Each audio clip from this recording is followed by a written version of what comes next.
हिमाचल अब भांग की खेती कर कमाई करेगा और कर्ज का बोझ उतारेगा। दरअसल सरकार इस दिशा में काम करने जा रही है। बजट सत्र के अंतिम दिन सदन में नियम 63 के तहत भांग की खेती के मुद्दे जोरों शोरों से चर्चा हुई। तमाम विधायकों ने इस दौरान अपने विचार साझा किए।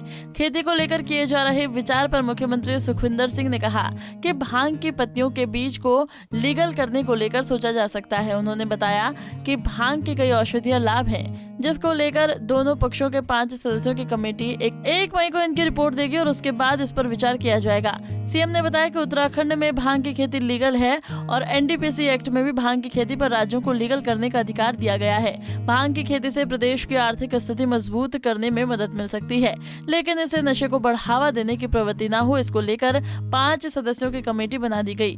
भांग की खेती के बारे में मैंने तो देखो अभी इसकी ज्यादा जानकारी मैं प्राप्त कर रहा हूँ और भांग की खेती के बारे में कमेटी बनाई है 63 के तहत। पूर्णचंद ठाकुर जी जो कि मंडी द्रंग से भारतीय जनता पार्टी के विधायक है और हंसराज जी और सुंदर ठाकुर जी, इन सब लोगों ने अपने विचार रखे हैं।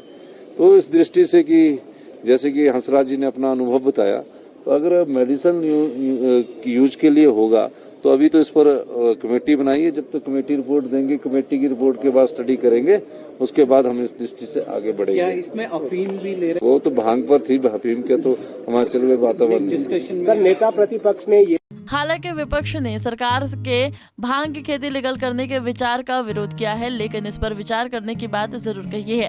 विपक्ष की तरफ से भी भांग की खेती को लेकर कई सुझाव मिले हैं। विधायक हंसराज ने जहां इसके फायदे बताते हुए अपने पर्सनल अनुभव साझा किए, तो वहीं पूर्व मुख्यमंत्री जयराम ठाकुर ने कहा कि इससे जुड़े तमाम पहलुओं पर सरकार को सोचना चाहिए और फैसला लेने में जल्दबाजी नहीं करनी चाहिए, क्योंकि इसके अच्छे और बुरे दोनों परिणाम हो सकते हैं। पक्ष में इसमें दोनों चीजें, पक्ष में विपक्ष में, मैं इस बात को कह सकता हूं और इसको थोड़ा अध्ययन करने की आवश्यकता है। जल्दबाजी नहीं करनी चाहिए। क्या हम एक कंट्रोल्ड एटमॉस्फेयर में ये परमिशन अगर देते हैं तो उसको हम करने की स्थिति में हैं? कंट्रोल्ड एटमॉस्फेयर में तो हम एक्साइज की सारी चीजें जो है, वो शराब जो है वो भी बनती है, वो भी तो एक उस तरह से होती है, लेकिन उसके बावजूद भी बहुत जगह हमने देखा कि उसके कारण परिणाम अच्छे नहीं है कई जगह।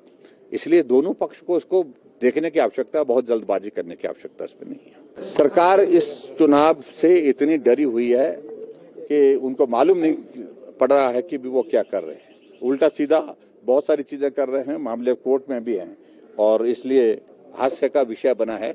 लेकिन फिलहाल मैं उसमें कुछ नहीं कहना चाहता हूं। चुनाव में हम भी जाएंगे, दम के साथ जाएंगे, मुकाबला करेंगे।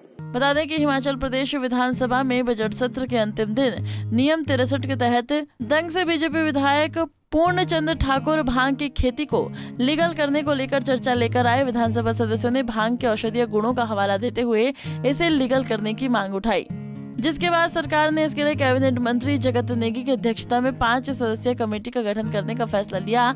इसमें सुंदर ठाकुर, हंसराज, जनकराज और पूर्णचंद कमेटी के सदस्य होंगे, जो 1 महीने में अपनी रिपोर्ट देंगे। पंजाब केसरी टीवी के लिए शिमला से योगराज शर्मा की रिपोर्ट। हमसे जुड़े रहने के लिए हमारे YouTube चैनल को सब्सक्राइब करें और नई वीडियो की नोटिफिकेशन के लिए बेल आइकॉन को दबाएं। अगर आप ये वीडियो Facebook पर देख रहे हैं तो लाइक जरूर करें और ज्यादा से ज्यादा शेयर करें। इसी तरह के और भी अपडेट्स के लिए फॉलो करें हमारा Instagram पेज himachal.kesri।